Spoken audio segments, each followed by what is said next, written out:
हरिओम. उपदेश साराच्या 36व्या भागामध्ये सगळ्यांचं मनःपूर्वक स्वागत. प्रार्थनेने नेहमीप्रमाणे सुरुवात करूया.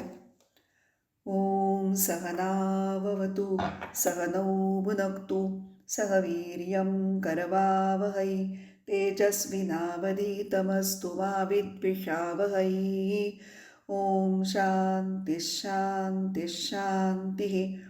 ब्रह्मानन्दं परमसुखदं केवलं ज्ञानमूर्तिं द्वन्द्वातीतं गगनसदृशं तत्त्वमस्यादिलक्ष्यम् एकं नित्यं विमलमचलं सर्वधी साक्षिभूतं भावातीतं त्रिगुणरहितं सद्गुरुं तन्नमामि. गेल्या भागात आपण विषयांचं ज्ञान होताना नेमके काय प्रक्रिया घडते हे पाहिलं आणि आत्म्याचं ज्ञान होताना याच प्रक्रियेत काय बदल होतो हे सुद्धा पाहिलं. विषयांच्या ज्ञानाच्या वेळी वृत्तीव्याप्ती आणि फलव्याप्ती ह्या दोन्ही व्याप्तींची गरज असते आणि आत्मज्ञानासाठी मात्र फक्त वृत्तीव्याप्तीची गरज असते आणि फलव्याप्तीची आवश्यकता नसते. अंतःकरण वृत्ती विषयाकार होणं म्हणजेच वृत्तीव्याप्ती आणि वृत्तीव्याप्तीने विषयाचं अज्ञान दूर होतं. अंतःकरण वृत्तीत प्रतिबिंबित झालेल्या चैतन्यामुळे विषयांचं प्रकाशन होणं म्हणजे फलव्याप्ती आणि फलव्याप्तीने प्रत्यक्ष ज्ञान होतं. अंतःकरण वृत्तीत प्रतिबिंबित झालेल्या चैतन्यालाच म्हणतात चिदाभास किंवा फल.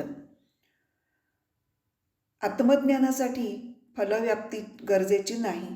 कारण काय?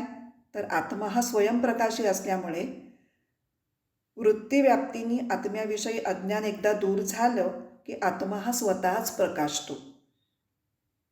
सूर्याला बघण्यासाठी जसं दिवटीची किंवा छोट्याशा पणतीची गरज भासत नाही, तसंच स्वयंप्रकाशी आत्म्याला प्रकाशित करण्यासाठी अंतःकरण वृत्तीत प्रतिबिंबित झालेला चिदाभास हा पुरेसा नसतो किंवा गरजेचाच नसतो.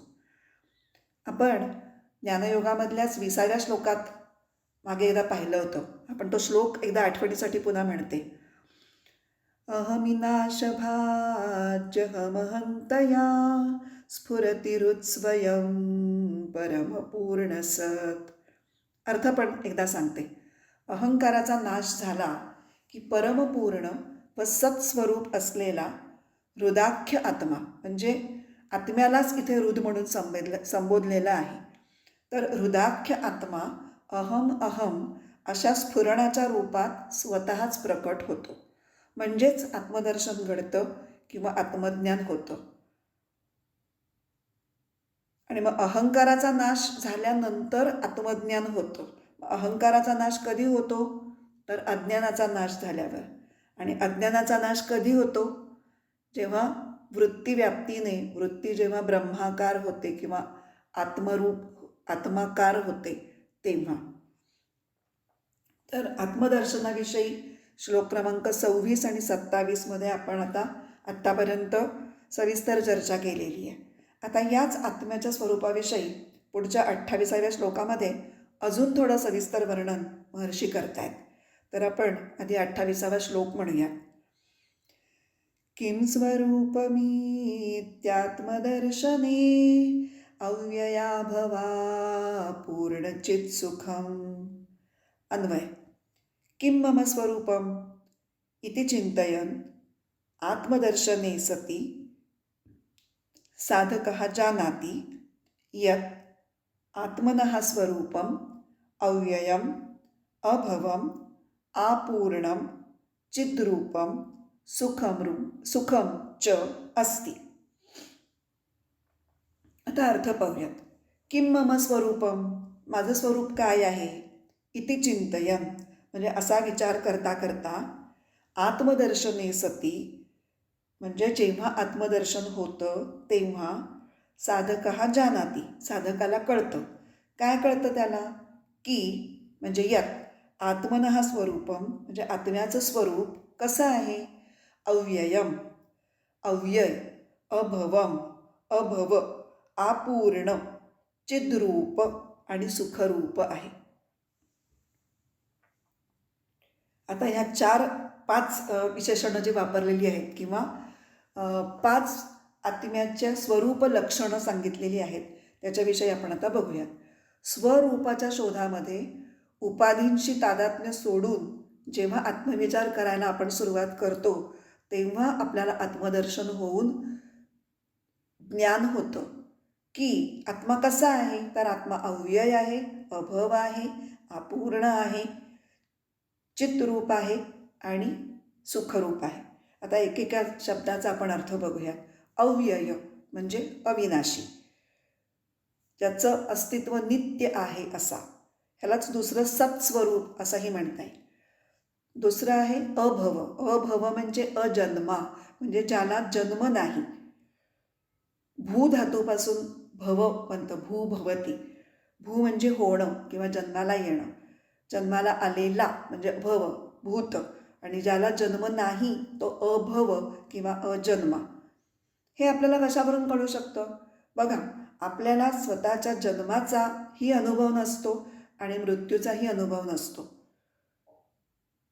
खरं आहे की नाही? ह्याच्यावरून आपला अभव असणं हे सिद्ध होतं.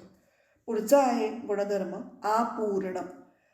आसमंतात पूर्णः इति आपूर्णः, म्हणजे सगळ्या बाजूंनी पूर्ण म्हणजे परिपूर्ण, म्हणजे त्याच्यामध्ये काहीही कमतरता नाही असा. आत्मा हा अपूर्ण का आहे? कारण की त्याला देश, काल आणि वस्तू यांच्या मर्यादा नाहीत. त्यामुळे तो सर्वत्र म्हणजे सर्व ठिकाणी आहे, सर्वदा म्हणजे नेहमी आहे आणि सर्वगत म्हणजे प्रत्येक वस्तूत आहे. पूर्णतेमध्ये अभावाची प्रतीती नसते आणि जिथे अभाव नाही तिथं दुःख नाही. आपण अभावांची चर्चा मागे जेव्हा सतची चर्चा केलेली आहे तेव्हा बघितलेले 4 प्रकारचे अभाव मी सांगितले होते. प्रागभाव, प्रध्वंसाभाव, अन्योन्याभाव आणि अत्यंताभाव.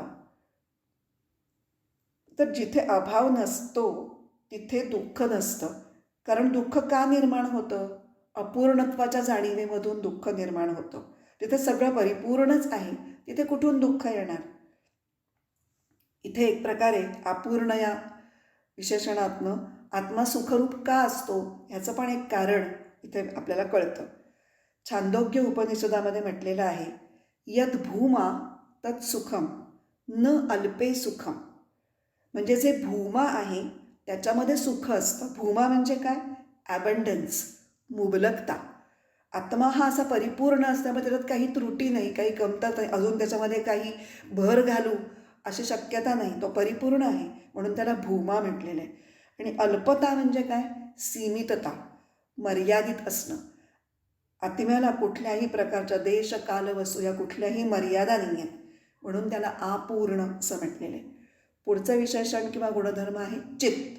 आपण चित्तबद्दल पुष्कळ वेळेला बोललो आहे. चित्त म्हणजे ज्ञत्व किंवा जाणीव तत्व, म्हणजेच आत्मा कसा आहे? चित्तरूप म्हणजे ज्ञानस्वरूप आहे. आणि 5वं विशेषण किंवा गुणधर्म आहे सुख. सुखरूप आहे आत्मा. आत्मा हा आनंद स्वरूप आहे. आता या श्लोकामध्ये ज्या विशेषणांनी आत्म्याचं वर्णन केलेलं आहे की नाही, तर तसंच आत्म्याचं वर्णन भगवद्गीतेच्या 2ऱ्या अध्यायात या 20व्या श्लोकात पण केलेलं दिसतं. तर जाता जाता तो श्लोकही आपण पाहूया. श्लोक आधी म्हणते, न जायते म्रियते वा कदाचिन्नायं भूत्वा भविता वा न भूयः अजो नित्यशाश्वतोऽयं पुराणो न हन्यते हन्यमाने शरीरे. अन्वयार्थ बघूया. अयं न कदाचित जायते वा न म्रियते. हा कधीही जन्मत नाही वा मरत नाही, हा म्हणजे आत्मा. न अयं भूत्वा भविता वा न भूयः. हा झाला, हा आहे किंवा हा पुन्हा होणार असंही नाही. अयं नित्यः शाश्वतः पुराणः. हा नित्य, शाश्वत आणि पुरातन आहे. हन्यमाने शरीरे सती न हन्यते. शरीर मारलं गेलं असतानाही हा मारला जात नाही. पुन्हा एकदा अर्थ फक्त सांगते. हा आत्मा कधीही जन्मत नाही आणि मरतही नाही. हा होऊन पुन्हा नाहीसा झाला असंही होत नाही. हा कसा आहे? हा जन्मरहित, नित्य, शाश्वत आणि पुरातन आहे. शरीर मारलं तरी हा मारला जात नाही. इथे तो शाश्वत शब्द आहे ना, तो त्या आत्म्याची अपरिवर्तनशीलता हा गुणधर्म दाखवतो. शरीराच्या स्तरावर जाणली जाणारी किंवा अनुभवाला येणारी कुठलीही लक्षणं ही आत्मस्वरूपामध्ये नाहीत, हे ह्या श्लोकामध्ये खूप छान सांगितलं आहे. शरीराला कुठले गुणधर्म असतात? जन्म, अस्तित्व, वृद्धी म्हणजे वाढणं, जरा म्हणजे वार्धक्य, वृद्धापकाळ, व्याधी म्हणजे रोग आणि मृत्यू. हे 6 प्रकारची परिवर्तनं ही सर्व शरीरांना लागू पडतात. शाश्वत या शब्दाने ह्यातलं कुठलेही या 6 विकारांमधला एकही विकार हा आत्मस्वरूपामध्ये नाही हे सांगितलेलं आहे. आणि हे जे बदल आहेत ना, तेच दुःखाची जन्मस्थानं आहेत आणि ते बदलच आत्म्यामध्ये नाहीत आणि म्हणून आत्मा हा सुखरूप आहे. अशा प्रकारे या श्लोकामध्ये आत्मवस्तूचं स्वरूप लक्षण सांगितलेलं आहे. आता स्वरूप लक्षण म्हणजे काय? स्वरूप लक्षण म्हणजे ते लक्षण की जे वस्तूतून जर वगळलं तर त्या वस्तूचं अस्तित्वच टिकू शकणार नाही.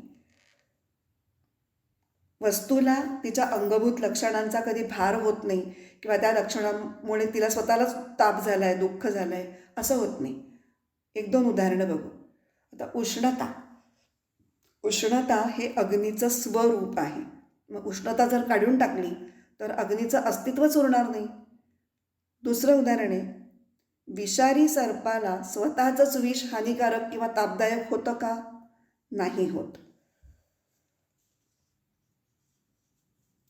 तर हे लक्षात घेऊन स्वरूपाचा विचार करायला पाहिजे.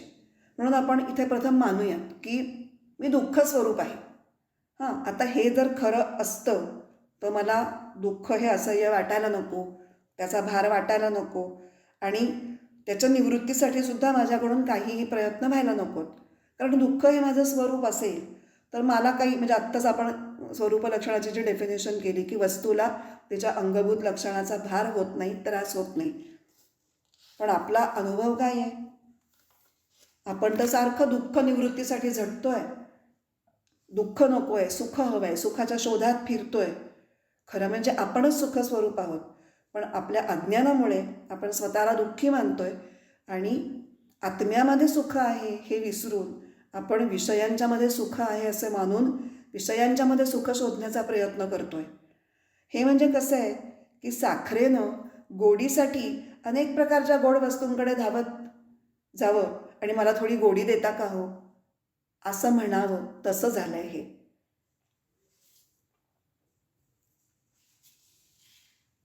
हो की नाही? तर जगतातील सगळे प्राणी हे दुःख निवृत्ती आणि सुखप्राप्ती यासाठी अहोरात्र प्रयत्न करीत असतात.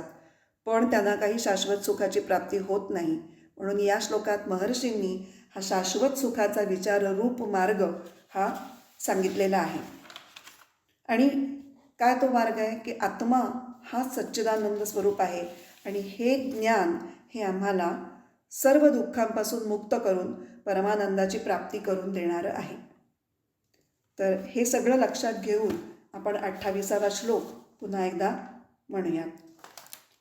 किं स्वरूपमीत्यात्मदर्शने अव्यया भवा पूर्णचित्सुखम. पुढील भागामध्ये आपण मोक्षाची कल्पना ही 29व्या श्लोकाच्या विवेचनाच्या निमित्ताने पाहणार आहोत. आता आपण इथे प्रार्थना म्हणू आणि या भागाचा समारोप करू.